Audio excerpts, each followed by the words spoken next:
Welcome to the Collector's Archive. Interface access loading. File Ian from Arrowfyre. Good evening, how are we? Very good, sir. Thank you very much for having me on. How are you?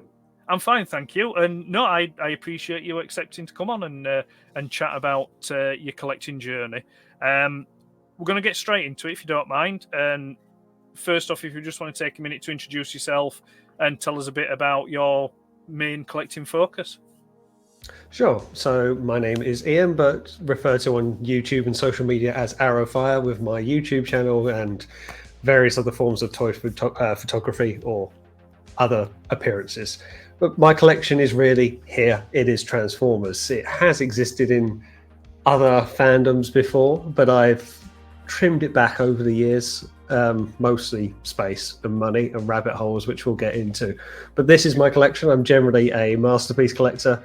I've also got some chug in here. I have some mainline stuff. I have dabbled with Legends as well, but what you see is really a mixture of G1, Masterpiece, and Hasbro Transformers. Ah, cool. Yeah, I can see the stuff on the shelves there. As a bit of homework, I went and watched a couple of your videos the other day, and I was watching one earlier on before we started tonight. The one that you were doing with. I apologise, his name slips my mind, but the gentleman from Primetime Toys. You were discussing. Graham, yes. It was the recent one you were discussing the shipping charges and things like that for the combiners. Yes. But the other one I was watching was your breakdown of Megatron and how important a character is. And I've got to say, I couldn't see a lot of it, but what I could see, I really like that jazz poster that you have, which I think is probably to your left, isn't it? It is, yes. That I picked up at TF Nation before last. Right. Well, I can't remember. I'm a sucker because I'm also a big motor racing fan, and Martini Stripes is like with Wheeljack with the Lancia stripe, the racing stripes are so iconic, and Jazz is cool. Of course, he's cool. Yes. And I saw that poster, and I just thought, well, you can't say no to Martini Stripes, can you? No. So I thought, that's going. As soon as I saw it, I thought, I know exactly where that's going, and you can see I've got the one. That was bought for me as well, and I'm already eyeing up these gaps here for like, I could fill in these spaces quite easily. So yeah, there's a nice bit of artwork out. I've got some other printed bits that I picked up at TF Nation that I could just put in small frames up on the walls, and you see some other collections people have and think, oh yeah, that would look nice. Yeah, I mean, I do like. I mean, I'm up in the loft here. So it's like it's a pitched roof, so there's nowhere really for me to hang or pin posters from. I do have a couple of posters. I mean, I was tempted to pick up I forgot who was doing it now, but the reprints of the cinema movie poster for the 86 movie. Oh, that is on the tip of my tongue because that's come out recently. Yeah, that's going to bother me. But yes, I know entirely who you mean. I was tempted for that, but because like I say, I've nowhere really to put it. It kind of just it didn't get bought, unfortunately. No. And I don't think I'd get away with putting it in the living room or anything like that, Well, you could try. It might not last there long. No, it probably wouldn't. No, I just barely got away with the cinema poster for A New Hope. The Star Wars one. Oh, nice. But that's only because my daughter bought it for me when she went away with some friends.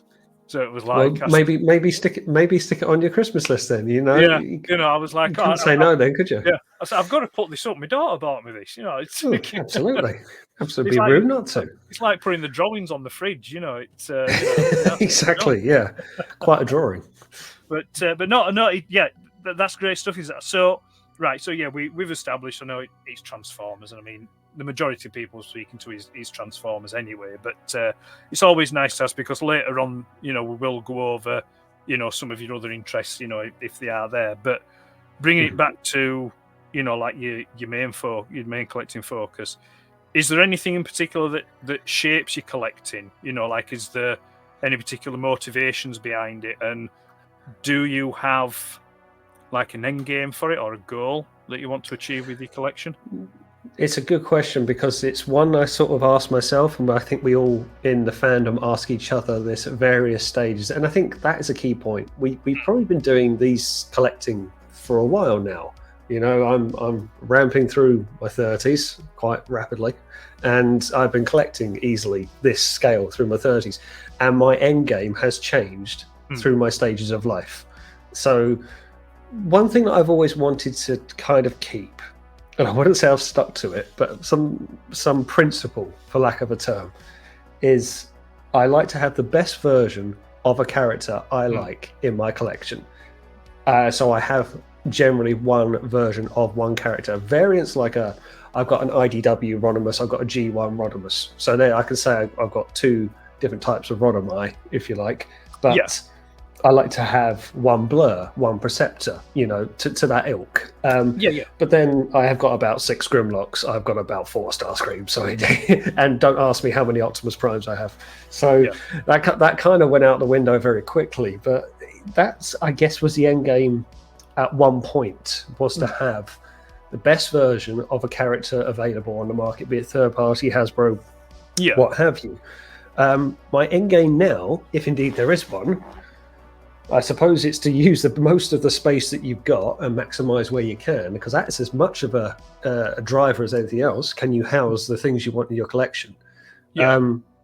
But now I tend to go for collections of. So you can just see here, this is like my little Beast Wars bit. And then I've got another one down here. I've got a bit of a Rebirth shelf on the go here. I've got you can't see, but this is the 86 movie guys. And so I kind of go on. I've got an IDW shelf. And so I'm more or less going on in that vein. I have an interest. I've not done it yet, that I want to start collecting some of the 07 movie bots as well in Masterpiece form. So I kind of go around in that kind of spectrum. I like to have this is my range here, this is my range here. And it's not going to be one mass collection. It's going to be loads of little collections in one big cluster. That's how I'm looking at it. So I have kind of ranges to complete. Right. And so that's your whole collection that is divided up into those like categories then, yeah? Generally speaking, yeah. Again, space is as much of an issue as anything else, but because I've got Titans and Masterpiece scale combiners here, you just can't see. Well, I can kind of actually turn this around, but you can see some of the big boys up there. But it's very much a case of what do you want to collect? What can you collect? What's available? Because there's some ranges yet that haven't really been tackled. Like there's a lot of late G1 stuff that some companies are doing, but there's some figures that haven't come out. We still haven't completed the entire Rebirth stuff yet. We haven't got in the Masterpiece line. We haven't had like a Sure Shot or anyone like that. Masterpiece Trigger Happy I've been crying out for years, so love to see something like that. So it's a best. I still want to say, still have the best version of a character available. But I like to have my this is the like I'm not particularly into the Japanese continuity of Transformers, Headmasters and Victory and all that kind of stuff. But some people will be. But when those figures come out, I'll be like, that's not for me. But I have a Rebirth, I have Beast Wars, Armada, whatever. Right. And so would you say then that's your end game and that's your goal, or would there be something past that as well? Oh, there was always something past it. That's the thing. Like, I don't know if I'd ever stop collecting. And I think that's got to be what you have to say. I don't think you got one company, I don't know, pick a Fans Toys or even Takara or anything like that. You just said if they did every single Transformer character, when they go, that's it, we're done. We've released everything. And you could own every single one. Maybe then you could say, I'm done. I've completed Transformers. But there's always another idea. There's something being released. There's things hitting milestones. 84 Transformers hitting 40 years. You know, Transformers Prime has done like what, 10 years easily or something like that. You know, some of the newer ones. So there's always going to be something else coming out. So I don't know if I would have an end game per se. I don't know where I'll get to a point and say I'll stop unless circumstances drastically change, because quite often with collecting, it's the buzz of collecting, isn't it? It's the next hit. It's the next thing for your collection, and that's what keeps you going. At the moment, then, have you anything new in your collection? Has anything just arrived? And have you any sort of is there a particular figure you've got your eye on next? Any pre-orders or things like that? Oh, definitely. So one of my newest additions to the family is, again, Fans Toys, as I've mentioned, which I got from Primetime Toys. I've got little Brawn. G1 Brawn, little hunk, as his name is. And I've yet to transform him, but he's lovely. He's proper dense weight, and I've had a bit of a mixed bag with mini bots, but quite glad to get him in the collection. Got him on their Black Friday sale as well. I love his shouty face that he's got going on. He's very angry all the time. Quite like him, and I've inadvertently got a season 1 shelf on the go, because again I would just have a few season 1 characters, and now I've got a Bumblebee, a Cliff Jumper, a Brawn, and you're like, I've got a Ratchet, I've got an Ironhide, and like, oh, okay, well, we're going down this route, are we? So things I've got tons of pre-orders on the go, with Shozi store particularly. Fans Toys Combiners, so we mentioned. I'm into the Beast Wars Trans Art range. Another third-party company has been doing the trans metal of the Beast Wars, so I've got at least 2 on there. Probably the thing that I'm really looking forward to is Fans Toys Scourge, that's supposed to be coming out in December or January, most likely. That's looking very shiny, very metallic-y, and probably very expensive as well. But that's one that I'm quite interested in, because I've got Quietus and Sulfur and Galvatron Cyclonus. So to get the trio together is going to look quite special. So, stuff you've got on order and pre-orders aside, then is there anything that you would like to see made available that isn't at the moment? Like a particular character or something like that. Yeah, so I sort of touched on it before. I'm crying out for MP scale Trigger Happy. He was one of my favourites from the Rebirth miniseries, and I would love to just see him in true masterpiece form. Someone's done a custom of it somewhere where they get like the Fans Toys aerial bots, break them, and then make a Trigger Happy out of it. And I just think that sounds incredibly wasteful and inexpensive, however good it looks. Wouldn't get a Fans Toys box and break it in half. But that's one character I would love to see an MP scale of, and Mate Toys or Fans Toys to actually finish Headmasters and Target Masters would be nice. I've got, just because I'll reach for him because he's just here, I've got the Planet X Cacus, the IDW stylized, very stylized Grimlock. He's fantastic. And they have finally teased doing the rest of the Dinobots in this line, with Sludge being the next one. He looks a little bit stumpy, but when you get the sort of the long neck and this kind of scales kind of side of it, almost Jurassic Park looking, I think, oh no, that's going to look a bit nice. I think, I could go for a set of Dinobots. My third set of masterpiece scale Dinobots. It's getting a bit busy. You can never have too many Grimlocks. No, apparently not. But it's when they're taking up as much room as the room itself, just on Grimlock alone. Because I've got the Geiger Power ones, and they're heffing huge. I love them. They're almost a centerpiece of my collection. So I love those guys. But I think, Trigger Happy has been one for me for a long, long time. Right. I don't know whatever else that I would really, really want. I mean, my favourite character, really, for anyone who knows me, is Razorclaw. Right. Which I've got my little G1 boy just here. It was a recent. I've got 2 actually. This was bought for me. The TF just gone, and I toy hack sticked him, so he's very nice. And that was just to give the nostalgia hit. Could I get that in a G1 masterpiece scale? Could a Fans Toys do that? Yeah. Ooh. Now I've got a Kane Toys Predator King, All big right, yeah. spiky thing. You can see it up there. Yeah. That is the centerpiece, and I can't tell you how heavy that is. Right. But if Fans Toys came out and said we're going to do masterpiece scale G1, not stylized, it's pure G1 Predacons, that'd be pretty sweet. So where you are now, then, in where your collection things and that,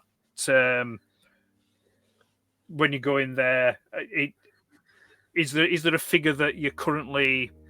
I'm going to borrow a phrase here that was told to me the other day. Is there a figure that you're vibing on at the moment? As in, when you go into your room where your collection is, you just keep picking up and having a little mess about with, and it's one that you just seem to keep going back to. Let me have a look. One that I seem to keep going back to. Possibly only. It doesn't say only because he's in grabbing range, but it's one reason to it. But because I keep messing around with it, and it's not G1, I'm afraid it is Beast Wars, but it is that Trans Art. It's the Transmetal Tarantulas that was recently released, and it's so chromy, so gorgeous, and the colors, everything. You just want to get it into poses, and I think I'm trying to remember if I got it right in for the video that I said it in. This actually felt fun to play with, and I don't say that about masterpiece figures. Some of them aren't mess around figures; they're nice statues, for lack of a term. And I love messing around with this guy. Right. He's so reflective and so posable, and I'm a big Beast Wars fan as well. That I do like to mess around with him. Yeah. But I don't flip him back and forward. I will say that I'll keep him. I could do, but. If I do that, then I'm going to try and house him somewhere in spider mode. Flipping around figures and messing up with... I don't really know. I don't really think I have too much of the... That's where I feel like my collection goes much more chug orientated for things like that. That's where you have good fidget toys. So I grabbed... if I try and not drop my wheelie, I've got 330 Sandstorm at TFN just gone, just because I never had him, and I kept hearing good things, and I've got him, and he's a good one to pick up. But I do think the chug figures lend themselves to that. Masterpiece doesn't lend itself to that, because you spend 45 minutes, get frustrated, end up breaking it. So things like that, that's a good one to just pick up and mess around with. But if I do mess around with stuff, I'll put them in different poses. I'll take photography with them rather than play with them, for lack of a term. Right. There is there's a what we're seeing now. There's a situation. There's an issue. There's a tragedy. There's a whatever you want to call it. I know where you're going with this one. What's your rescue item? What do I save in the event of a fire or similar? Yeah. In the event of an occurrence. Well, I'll get him out because he's here. Right. If I can try and knock over everything else, and that's going to be the mission. Come on, boy. Oh, good lad. It's more Beast Wars, I'm afraid. Sorry, but Takara, Masterpiece, Dinobot. Yeah. One of my favourite characters, and I've said this before. I'll say it again. When this came out, it cost a lot of money. I didn't regret it. Bought it instantly. I don't mind telling you, I even sought permission from my now wife because I wasn't quite deep into MP collecting at this point, because this was 2017 maybe. Right. So I didn't have quite the big Fans Toys collection on the go. So this was quite a bit of money. I called her up. I went, "Can I buy this?" She's like, "Yeah, sure, money." Okay, good. Can I have that in writing? But when I got this, and I remember Sixo tweeted an image with it, and he just said, at the time, Transformers has peaked, and I just think that's my one. So much so that when my dear wife was on the computer the other day talking to her friends, the question was asked. But I'll say this first. I walked in and I could see it had been moved. You can tell, you know, don't you? You know. It wasn't much, because he's more or less in that pose, sword across the shoulder. But something was off. He had his spinning tail shield in his other hand. I thought something was not right there. And I said, did you touch Dinobot? And she said, yeah. A couple of my friends were asking which one was the best one, so I picked it up. And I was like, can you be very careful with that one, please? I was very perturbed with that. I was like, so can you be very... Yeah, so that for me is almost my perfect Transformer. I think both modes are great. Transformation is okay. And I'm a big fan of the character and Beast Wars as well. But to give I feel like I've just gone on a little bit of a mini Beast Wars rant. So if I want to give another option, a bit more G1 orientated, one that I would grab.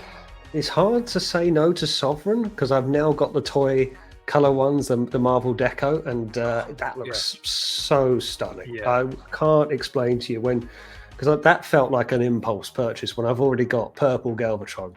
And I just thought, do I want to spend the money? And it's a lot of money. But when you get it, damn, it's gorgeous.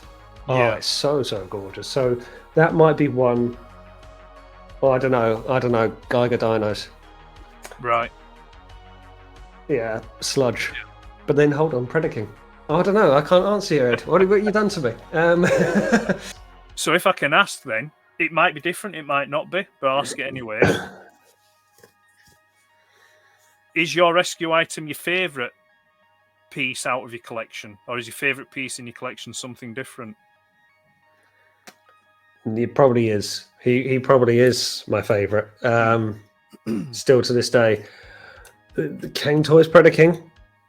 I do love it. But I'm not getting down the stairs with that. So, I don't know, smash out the window maybe. Might see if I can glide off its wings. But yeah, I don't know as well because I've recently acquired. Oh, it's probably better if I show you the box. The sort of is, if I get it right, is it the Encore reissue of G1 Predaking? All right. Yes. I got this and getting them because these are now quite die cast, and I've got these guys separate. That was lovely. So that's is it the favorite? Is it the one you'd want to save? It's hard not to because you won't get some of these again. As much as I could buy this guy again. It cost me a lot of money, but he would be able to source something like these guys. There's good, beautiful die cast and paint deco here. Sourcing some of these again would either be very difficult or incredibly expensive. So they're the sort of things. Are they the favorite? He's my favorite, and I'd save him more for emotional attachment, if anything else. But some others, like I maybe want to save things like this because they'll just be so hard to replicate. Right. Yeah. I would say. Right. Good stuff. Right then, we shall move away from that then, and I'm going to ask you now other interests, outside your main, collecting focus. So, is there any other, like toy lines or franchises that you have an interest in, that are separate from the Transformers? So this is where I could be a bit boring, I suppose. I've really kept it just Transformers, but the interests have all been there through the 80s, like everyone else. Do I have interest in Thundercats? Of course I do. Do I have interest in He-Man? Of course I do. And I was big into Power Rangers as well, and Turtles and all the rest of it, but one by one I left them behind. I have become very tempted looking at with friends that you make in a community and seeing how I love seeing other people's collections. I absolutely nerd out and just see how people display them and what they're collecting and what's their end game. I love it. It's going to be so different to mine, but I love seeing how other people think on it. And as you said, Pete, who you had on your show just the other day, he's got a variety of things that I love seeing, and he's gone in for all of the Marvel characters, and I've seen he's got a lovely Carnage and a black symbiote Spider-Man. Carnage and Venom from Spider-Man, two of my favourites. So when I look at them, I think, oh, it's a rabbit hole I could so easily go down. So but I've kept my collection just Transformers. I have dabbled in a Japanese anime which was called Guyver, which few people have heard of, but some people did, and it was re-released around 2005 and somewhat extended, although never finished. No one actually knows what the story ending is. But they did do a company called Max Factory. Did not the eyeliner, in case anyone's wondering, but they did release some of the figures, and I had a couple of them. Guyver 1, Guyver 2. Tried to get hold of Guyver 3, but the prices were getting just stupid. Right. And I just kind of, I wasn't living here at the time. I didn't have a collection space for them, so they were just on my windowsill. And I actually think that hurt them a little bit through no fault of their own, because things like this, I didn't take pride in a collection because I didn't have something like this to display them in. They were just on my windowsill on little standing frames, so I wasn't getting them into poses. Maybe if I had them now, I'd have them set up better. Right. But that was quite niche. But yeah, I've got other interests.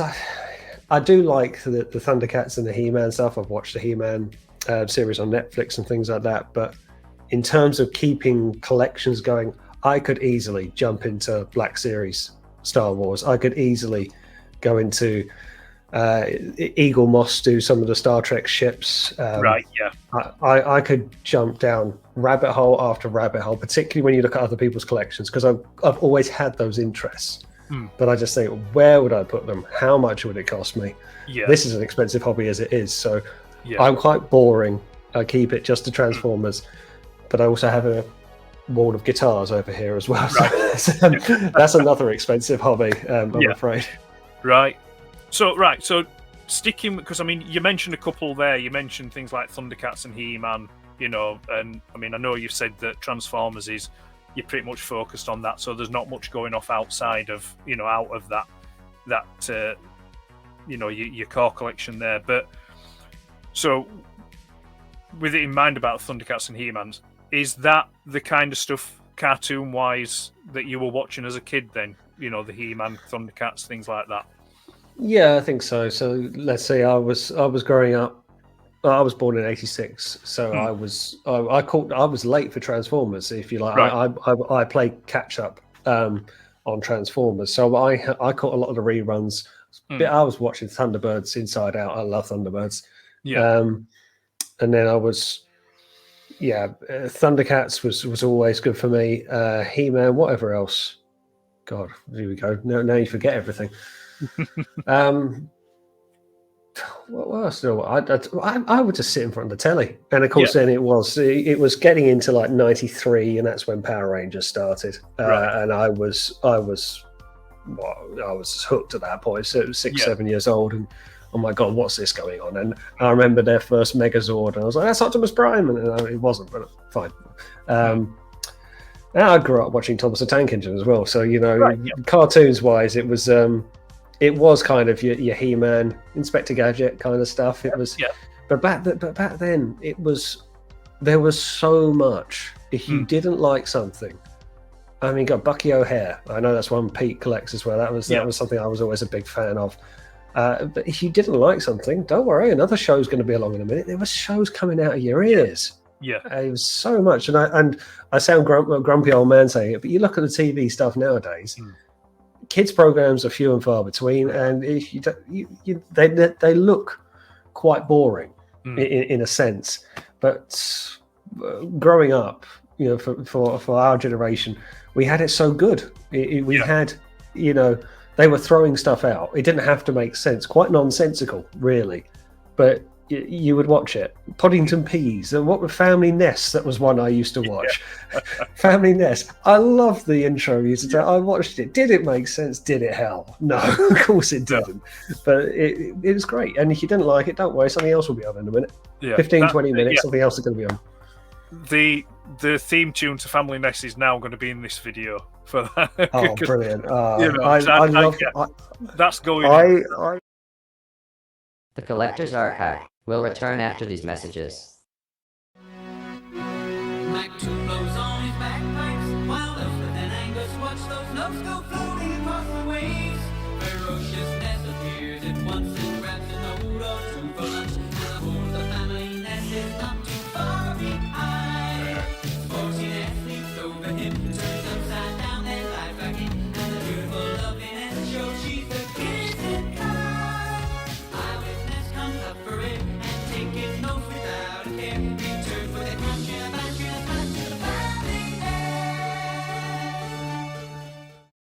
We now return to the collector's archive. So where were we now? What? Oh yeah. So you were talking about your cartoons and stuff, weren't you? Yeah. Yeah. So yeah, there was just so much. So growing up, yeah, family nest, and I loved it. A trip down memory lane. Yeah, I was talking to a friend or over the internet, and I don't know why, because I'm part Scottish. I think that came up, and I just said, "Oh, there was this show," and it completely came back to me. And I went onto Google and I tried to show her. She was younger than me at the time, and she's like, "What is this?" And I'm like, "No, someone used to eat the music, and it was just like, it's a stupid concept, but I used to love that. That was so fun." No, I mean, I recall seeing the cartoon. I think didn't that used to be like one of the last ones on before it then went to like Grange Hill or something like that, or Neighbours or something. Could be, or the news. Yeah. I remember if you got up very early, you could get to very late runnings of Ivor the Engine. Yeah, now you see that. I remember that. I remember from my childhood, Ivor the Engine. Yeah, that was Mr. Ben. Yeah, that was always good to watch. It was a lot going on there. Bagpuss. Oh yeah, he never did much, though, did he? No. He had a lot of episodes, but he always stayed still. He did. Yeah, well, he was a fat furry cat puss who just like. And he was very happy with where he was. He was, yeah. Professor Yaffle, the. Oh no! See, we're going down that. The rabbit holes. So, right. Okay. So with those are the cartoons and stuff that's going off. But I mean, did you find yourself? Were you one of these kids? Did you read a lot of like comics? Was there a particular comic that you got? Do you know what? I was into the Transformers comic, but I'm quite ashamed to say not as much as most. I think it was a case of finding comics was always a bit difficult. I actually grabbed more G2 comics in the end than I had a G1, just for sheer availability. And again, with me being later to the Transformer party, being a bit younger than the target audience it was aimed at, so finding stuff was getting a few things secondhand. And if it was a bit like me with the G1 cartoon, it was no chronological order. And as you mentioned earlier, it was just finding stuff. Oh, it's a Transformer comic. Good, buy it. Yeah. Do you need it? Well, I haven't got it, so yes, I do. There was none of this, oh, I got to find out what happens next. The only time I kind of got into sequential reading of comics, I've got to get this right now, it was the Spider-Man one. Oh, it was around about the time, was it Kane was into it, and I've got them all next door. We had clones for Spider-Man, and he found out he was a clone of Ben Reilly, Scarlet Spider. So there was a load of that, and I kept those in a good sequence. But I've always been into reading comics, but not having a dedicated comic shop where I grew up.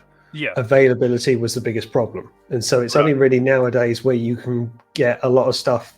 You see like the IDW collections, or you can get like you see the Transformer comics, there's all of these 100-issue ones, and they have like the Marvel ones and things like that. When you get these, you can buy them in hardbacks. It's only kind of now that I'm reading the comics for the first time, because I can get them in that availability. It's always something I wish I could have done more of, but never did. And there's a lot of other people in the community who's always like, oh, do you remember episode comic number 143? And I'm like, no idea, I'm afraid. Sorry.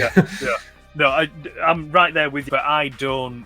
I have to look up certain things, because like I said, there's some fans out there that can just reel this information off verbatim, and it's just like massively. Whereas I'll have to think, and I'll think, right, okay, well, when was that? It's like the Hatchet Partworks. I have those down there, and I've started going through reading those, and I've said it to other people that I've spoken to.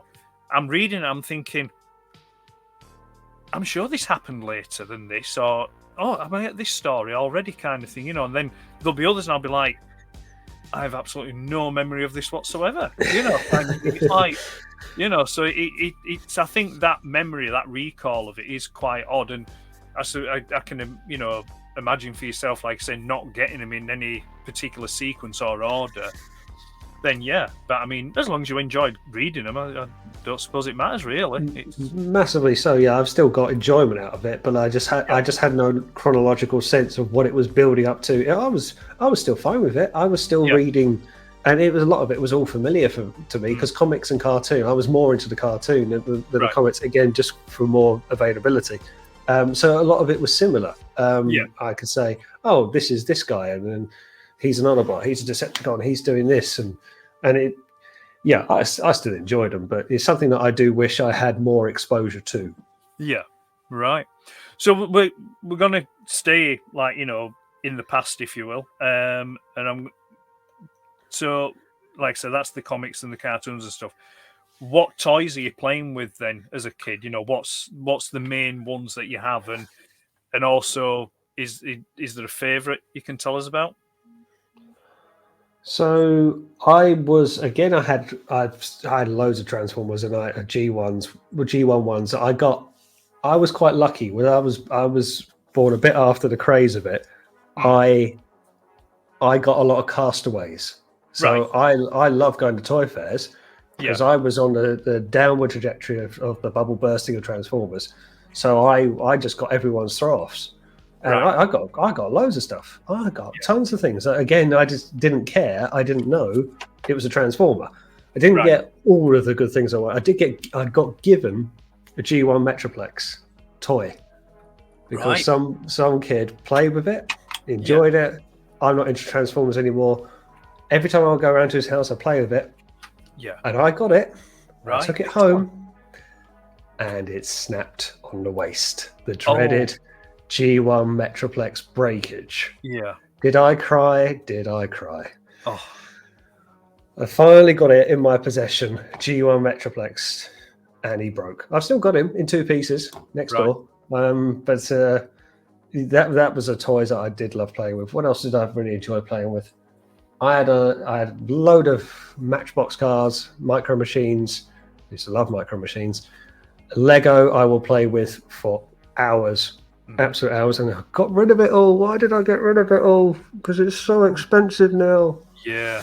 And then I got into Kinects. That was around for a time. Right.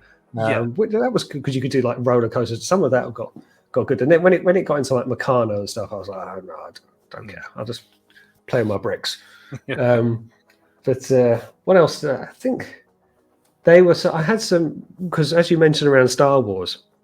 For when I was growing up, Star Wars kind of had the resurgence in the 90s, didn't it? And I really don't know. Power of the Force, I think. Was it Power of the Force? Was it? Well, do you know what? It was the original trilogy films. I don't know why they decided to bring them out. Maybe it was I don't know, 15-year anniversary. Because when I was growing up, all the toys were in the shop, and of course it was by no means brand new. So I got a lot of like 90s reissue stuff. I got a Millennium Falcon. I got a TIE Fighter. I got a Snow Speeder. I've got a Chicken Walker, ATST. And I never had an X-Wing. That bothered me. It's bothering me that you've still got your Star Wars toys. All my Star Wars toys given away. Not with my consent, I may add. As well, you should be angry about that. I made sure I kept the Falcon. I will say the Falcon has been played with to death. But I've got I had some good stuff because it was all being kind of reissued, and that was my first exposure to Star Wars because it came out again on VHS. I remember a neighbor, like a few houses down, the dad was into Star Wars from when it first came out. They were re-released again on VHS then, and that was my first exposure to Star Wars. I loved it. To this day, I have no idea why it was kind of re-brought out again in the 90s. There's no particular significance. There certainly wasn't the films. The prequels came a little bit afterwards. Well, Lucas did the special. That was the special edition in the 90s. Yeah, it was a widescreen, wasn't it? He'd been back and tarted them up. He'd put some extra special effects in. Now, so if there's any Star Wars fans watching this when this goes out, they may contradict me, but I seem to recollect, I think one of the reasons why they did the special editions was kind of a bit of a test bed because it was gearing up to make the prequels. Yeah. So some of the special effects that they used in the special editions were like tests for that. And I think there may have been some there might have been some other, maybe it was some anniversary, or there may have been a rights thing in there as well. You know, maybe a studio rights thing or something. I don't know, but yeah, I remember because they came out of the cinemas. They showed them at the cinemas as well. Yeah. And they came out. There was the well, there was 2 VHS box sets. One was a silver one and one was a gold one. And it had Vader's face at the front. I had the silver one. Right. I had the silver one. So yeah, that was cool. But they were some of the things that I used to play with. I would play with my Transformers forever and a day. Always will. But I had some Star Wars ones. I don't think I had many. I had some Thunderbirds. One thing, I don't know why this bothered me, but it did. I had some very good Thunderbirds toys, and they were all die cast as well. Thunderbird 2 was all metal. And you couldn't get Thunderbird 5, the space station. Right. That annoyed me. So I had 1, 2, 3, and 4. I want 5. It's the only one left. It's not going to do much, but I just want to say I've got all 5. And it didn't. They re-brought out Thunderbirds in something like, I don't know, 2006. It was kind of got a bit of a resurgence. Well, I think they only did a live action film, and so they made some more toys of it. I was walking home one day, walking through the high street, and some kid had a little Thunderbird 5 toy that they could brought on. And I'm like, give me that toy. Give me that toy. Give me what I never had. I was like, how does this kid get it? I didn't get it. Well, his mum's not looking. Like, just punch him in the face. Take it, run. It's my space station. Yeah, I had a Thunderbird 2 as a kid, but mine was blue. What was your blue? Yeah, it was a blue one. It was an old dinky one, but we are talking the 70s, so it's it was blue with red legs and a little diecast. Little diecast Thunderbird. Was it red or yellow? 4. They were either red or yellow with the legs, and then it had a diecast Thunderbird 4 in the compartment thing. But yeah, it was blue. And to be fair, I still really don't know to this day why it was blue. No, I would wonder if that's just a bit of a paint defect, because it certainly wasn't. That was one of my best Christmases when I actually got Tracy Island. Right. As a player. Oh, when you could, because I just had all of the little ships and everything dotted around, and then I had Tracy Island to actually put them in. Oh, you could actually launch Thunderbird 2 off the. It wasn't Santa that had made the one that Anthea Turner made. There's a bit of a story to that one, I'm afraid. So we started doing that. All right, yeah. And then my dad helped me make that, and then my mum just went out and bought it for Christmas, and my dad was quite pissed off because we were halfway through building all the time and effort. Yeah, which I can understand now. I've got older. At the time, I was like a pig in whatever. I was fine. Yeah, it was like, come on. Yeah. Forget your cardboard box tubes and gaffer tape. I'd rather have this. Yeah. Oh, that was a great Christmas. That one. So, is there? I can't think now. Did we decide? Was there a favourite out of that? Was there a favourite toy that you had as a kid? Do you know what? As now I've said it, I might go with Tracy Island. That was one thing that I did always like play. You should have seen my face. I remember I was made up getting that because it was big, it was huge, and I was big into Thunderbirds as well. So that might have been it for me. Yeah, Tracy Island. So. Right, so we've got the favourite there. We've got the Tracy. We're going with the Tracy Island. That this is probably it might be the same answer. I don't know, but we'll give it a go anyway. Is there a particular standout memory of like a birthday or a Christmas toy?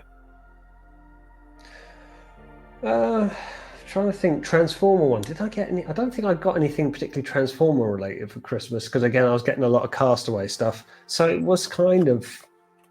I did get, again, it's going to be a Star Wars one. It was a Micro Machine one. Right. I don't think I've got it. It was when they did like these crossovers. Yeah. And it was a Death Star, but you pulled down a lever, it completely like catapulted open and then hung open. And you had, if you Google it, you'll find it. The upper part, so it was all spherical and then it became like a tiered set. Like you can imagine like a 3D chess set. The top part was, come on, get this right. Was it a hangar bay of a Star Destroyer or where the in A New Hope when the Falcon's captured. Because Right, Star yeah. Destroyer and a Death Star. It's one of them. So it's where Yeah. so you have a little Falcon there in the hangar bay. Mhm. Then you come down, and I think it's Tatooine. It's a sand bit. So it could be outside Mos Eisley. And Yeah. it's all micro machines. So you've got dinky little figures and little speeders. Can't remember the full names of. And I can't remember what else there was. It could have been Jabba's palace at the bottom bit. So you Right. had these kind of like mini tier play sets that when you were all done and wanted to close it up for the day, you would put it all together, and you had a nice little Death Star that had like a little square base to it, so you could sit it down on your shelf as a Death Star. Right. And I think you could even, it had like a little transparent bit that you could stick a micro machine Falcon, looked like it was being trapped to beamed in. Yeah. I got that for a birthday one year, but it bought for me from Woolworths by my dad. That was great fun. I really enjoyed that. Right. So, can you remember? Can you remember what your last toy was before, moving on? Like as a kid, moving as a on kid. and growing up, your last toy.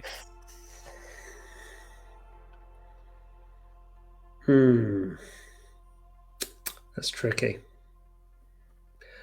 Oh, really, I'm trying to get me years right. I did, and it's only because I saw it at the Toy Fair I was at recently. I was into TV series that was on BBC called Space Precinct. That was Jerry Anderson as well. Yeah. I was quite a fan of that, and I had a few figurines from there. I never had the big. It was a futuristic police show, and they had a flying squad car. I had an option to buy that at this toy fair I was at, and that was going to be my one and only purchase. They have fans toy stuff. They had everything at this toy fair, and I looked and thought, "There's the thing I never got."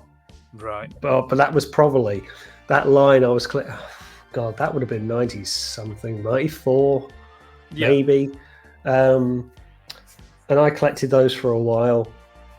Maybe you could even say Beast Wars was possibly the last thing, because then beyond when Beast Wars finished, I was starting to come to the end of school, and then I was going to go out and go to work and get my own money. So probably the last toys I got was the very end of Beast Wars. I was getting, that was probably the right time for me, because then after that, my parents were like, "No, you're too old for toys now. You're getting older," and I was into computer games as well. That was the thing. I was big on the Mega Drive, big on the original Nintendo, into PlayStation. So toys were becoming less and less, and it was Sonic the Hedgehog was much my love as anything else. So I think it probably would have been Beast Wars. Yeah, that kind of tracks. There's a few people I've spoken to that seem to have made that progression from the toys onto like the video games, the consoles and things like that. When did so you're a collector, we know that. I mean, that's why we're speaking and that. But what was it? What got you back into it? When was that moment when you realized, oh, I'm collecting here? What was there a particular piece, and what was the Was there any particular circumstances around it that brought you back into collecting? Well, I've been asked this question before. Like, people say, like, when did you stop collecting? When did you start collecting? And truth be told, I don't think I ever stopped. Right. I've said that before. I went through like your stage of buying anything that was a Transformer. Like, I was buying like the Unicron trilogy stuff, where I was into Armada, Transformers Armada. But then when it was Cybertron and Energon, I sort of lost interest with the cartoons, and it was getting a bit silly. But the toys were fun. I'm transforming robot. Yeah, fine. I'll have a big red truck. No problem. So I was going through that, but displaying this in kind of the collector that I am now, and a lot of us are. That obviously didn't happen overnight. That was a transition, but there probably was a bit of a set point. And I think a lot of people will say this is when that first masterpiece came out of MPO1 Optimus Prime, which I got in a small little geeky shop in my high street. And I remember talking to him. I think I got it for 50 quid. Right. And I said to him, "It does transform, does it?" Yeah, it transforms, and it came with a stand and all the rest of it. Of course, he was huge. Yeah. But he was big, metal Optimus Prime. And then I realized there's this thing called a Masterpiece line. I didn't go for the Megatron, but I got the Starscream and I got that Grimlock MPO8 not soon after, not far after. By that time, then of course I found this was coming out, and I realized, oh, there's a whole world here. Yeah. Because then I could see gaps on my shelves, and I was just using a bookshelf that didn't have many books in them, and I was having Optimus Prime on there and Grimlock, excuse me, all on there. And then I was realized when another one came along, I was like, oh, I've got a collection now. These aren't just one-off purchases that you like when it caught your eye. Now you've got a set. Yes. And you're now thinking, what else there is? So it was probably around the time of the Masterpiece starting that I felt this could run into something else here, and sure enough, it did. I don't think, in my heart of hearts, if you ask me then, would I expect this? I go, no, I'm never going to let it get out of hand. And here it is, promptly out of hand. Yeah. That's probably the point when I started to kind of like regularly buy.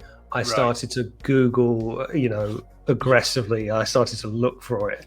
Yeah. But it was just finding a giant Optimus Prime that was die-cast and modern engineering. I was like, well, yeah, I'm going to have that because I haven't had an Optimus in years. And there we are. Yeah. Right. So what do you enjoy most about collecting then? Or what do you enjoy and what do you dislike about collecting? So what do I enjoy? I think a lot of us is kind of a good thing and a bad thing, but what I enjoy about it is kind of like the next hit, as we sort of say, it's fine. I need a fix. What else you can add to your? Yeah, exactly. It is that other horrible addiction, isn't it? But it's when you get, like I've always said, collecting combiners individually can be some of the most rewarding, as long as you do it. And, but I've done that where you pick up one piece, like an arm, a leg, and all the rest of it, and it's like sending off one in the mail and like getting it in the next issue of a comic or something like that. When you get it, it's like, wow, you're building. It's that anticipation is as much fun as having it here. Don't get me wrong, I walk in and I go, oh yeah, that's good, and I rearrange stuff and I go, oh yeah, gives me a sense of satisfaction. But when you get a piece that's kind of your final piece of a puzzle, that sense of satisfaction can be as rewarding as having it on your wall itself. The downside is that it can overwhelm you and it can cripple you financially and mentally, and it's we've all seen what social media can be like and what people can be like when they're selling things, buying things. You can bring out the best and worst in people. The downside is, I think, this could easily be, a big financial burden on people, particularly nowadays, cost of living, and I think that's a sad truth that you get people, and life changes, we always will, but you're going to get people who can't collect anymore, and because it's not a cheap hobby. Collecting anything, whether it's Transformers, Star Wars, or stamp. If you collect stamps, there will be a Fort Max equivalent in the stamp collecting world that will probably cost crazy amount of thousands. That's never been seen ever, and people will want that to complete the collection. But can't afford it. No. On that thing about collecting, if you could go back and have a chat with your younger self just as they're starting to collect, is there any particular advice that you'd give yourself? Yeah, like the hindsight, that is the wonderful thing, but if time travel was a thing, what could I say? Be prepared for where this is going to go, and it's not a case of don't look at what this is going to be. But you didn't know, because it wasn't around then, but you didn't know there was going to be a Fans Toy. There wasn't a Fans Toys then. There wasn't an MMC. There wasn't an X-Transpots. There wasn't a whoever else. You didn't know HasLab Unicron would be a thing. We didn't get these. So this is what I would kind of say is, like, you can still go on this journey. You can still end up here. and that's fine. Just go into it eyes wide open and kind of not make your peace with it, but this is going to be what has always been a big passion in your life. It's probably going to take up most of your space and most of your money. Just make sure you're prepared for that. And I think there was a sense of, with it being so young for everyone, for Hasbro, third-party companies and collectors, it was a sense of naivety as to, would it be like this, where you get people now, and my collection is quite small, you get people who have entire basements kitted out with wall-to-wall DDoF cupboards. And I think that would be the thing I'd say is, like, this could be and will be your life. Just be prepared for that, because back then I was just grabbing, oh look, I got a big Grimlock because it's Grimlock. I've got a big Optimus Prime because it's Optimus. Not that I didn't. If you'd have said then, you're going to have a Rebirth collection, you're going to have a Beast Wars collection, you're going to have Geiger Power. Let me tell you about Geiger Power Dinobots. Like, what the bloody hell's Geiger Power Dinobots? It's that'd be the thing I say is, like, you can still go down that road, but just be fully aware of how it's going to change. Right. So that in mind, then, if it would be any different, what would be your advice to a collector that's just starting out now? I think it's always going to grow bigger than you ever imagine it to be. Whatever you're collecting, you see, my wife, she's got a series of books that she collects, and she's actually taken one of my squares, by the way. Not happy, but she took it. And it's a box that I could be using, but she's commandeered it. But even so, because she was running out of space elsewhere.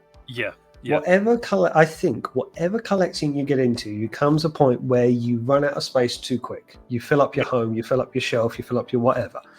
And you're going to say, if you're going to get into any form of collecting, make sure you've got space, but make sure you've got space to expand.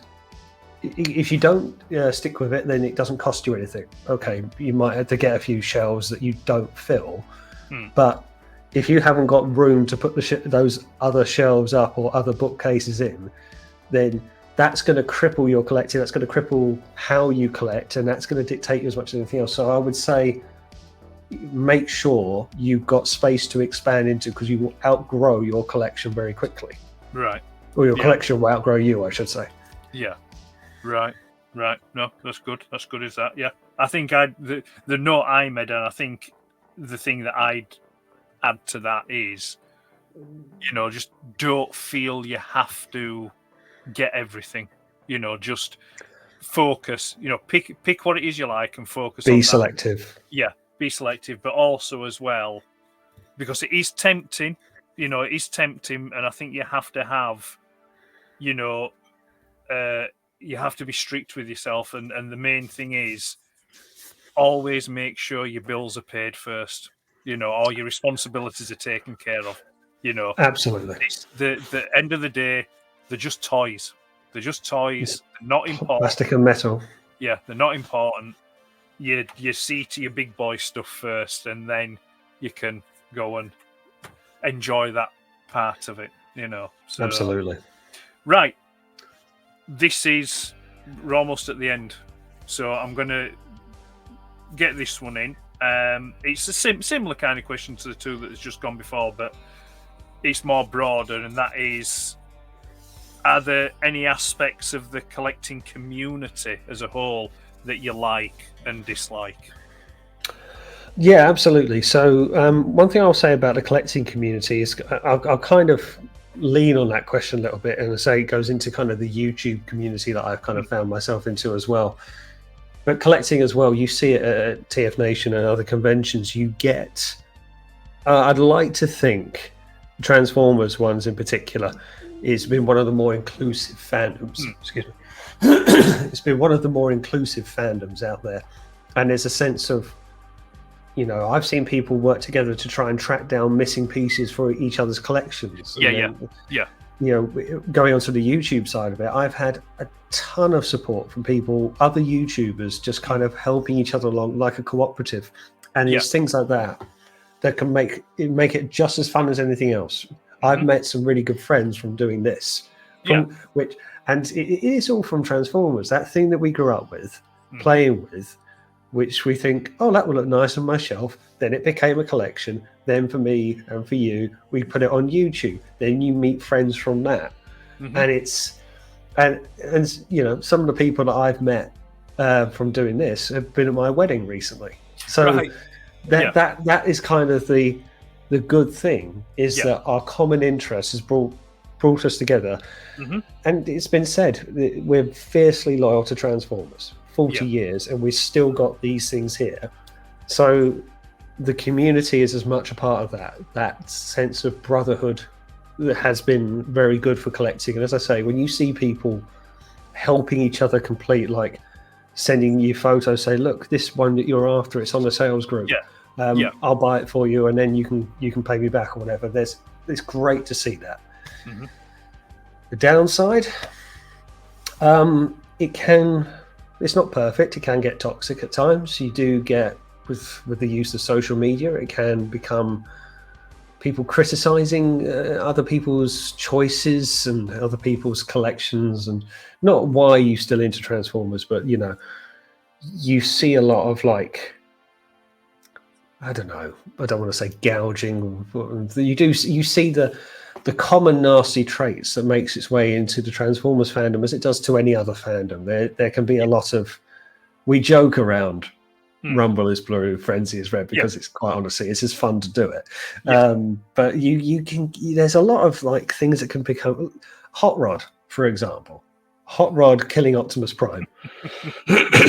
That is some groups on Facebook, to single out Facebook, it goes so deep. And it's just like, it's been a while now. I think we can let that matter go. And spoiler alert, he comes back again. And again. And just when you think he's dead, he's back again. So but when you see some of the stuff that goes on, and it's just like, that's not what our community and our fandom should be like. That's not the traits that we want and should be celebrated. The stuff that I mentioned before. Really, when you see things like that, and when people are just like, you're looking like, I wanted G1 Razorclaw because he was my favorite. I said it didn't have to be Predaking. I just wanted Razorclaw, and I made it clear to a couple of my friends. And at TF Nation Just Gone, my mate grabbed me, took me to the stall, showed me where it was, and then he bought it for me there and then. So there you go. That's what I love. That's like, he could have just told me and I would have paid for it. He didn't have to do it. And that's the things, like, that's what makes it. Right, we're at the end. That's it. So all that's left is, if you just want to take a moment and just give us a recap, reminders of who you are and where we can find you.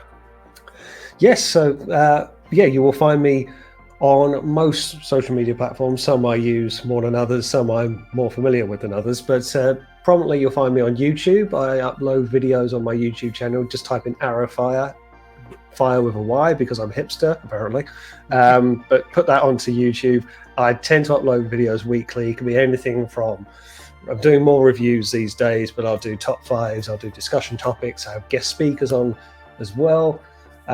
I do try to incorporate some music in there. Otherwise, you will find me on Instagram. That's Arrowfyre's Archives, because I found out the other day someone's taken the name Arrowfyre and done 2 posts. So thanks to that person, whoever that was. I do some photography on there, but I don't consider myself a photographer. That's just a personal hobby.